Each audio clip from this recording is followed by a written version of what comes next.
America loves a genius story. We love discovering talent. We love celebrating pioneers. But we're not always great at remembering them. In the 1930s, Florence Price was making history. She was born in 1887, at a time when being a woman in classical music was already difficult. Being a black woman? Almost impossible. But Florence Price didn't just compose music, she mastered it.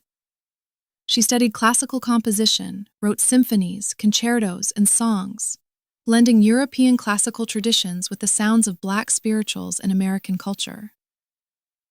And it worked. In 1933, one of her symphonies was performed by a major U.S. orchestra. This had never happened before. A black woman composer on one of the biggest classical stages in America. Critics praised her. Audiences applauded. Some even called her music revolutionary. America said, "Wow, incredible talent." Then quietly added, "Okay, that's enough success now."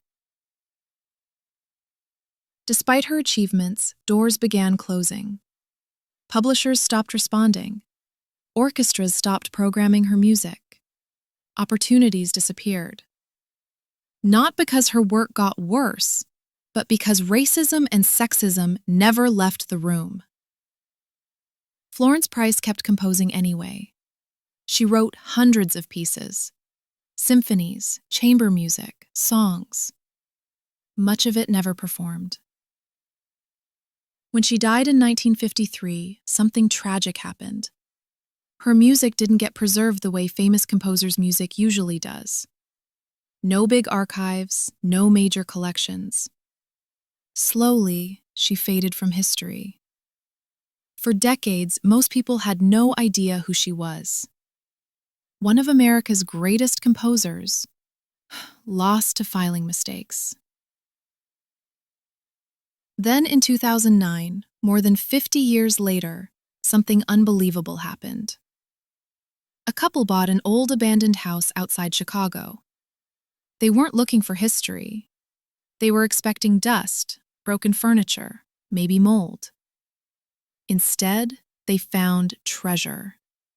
Boxes filled with old sheet music, handwritten symphonies, original compositions, hundreds of works. They belonged to Florence Price. Music scholars realized something shocking. These weren't minor pieces. These were masterpieces that had never been heard. Entire symphonies the world missed. Turns out the safest archive in America was an abandoned house. After the discovery, orchestras started performing her music again. Recordings were made. Her name returned to concert halls. Students began studying her compositions. But the story leaves an uncomfortable question. How many other geniuses were erased because of who they were? How much history disappeared because institutions didn't care enough to preserve it? Florence Price wasn't forgotten by accident. She was pushed aside. But her music survived anyway. Not because the system protected her, but because chance did. The archive tried to lose her. An empty house remembered her.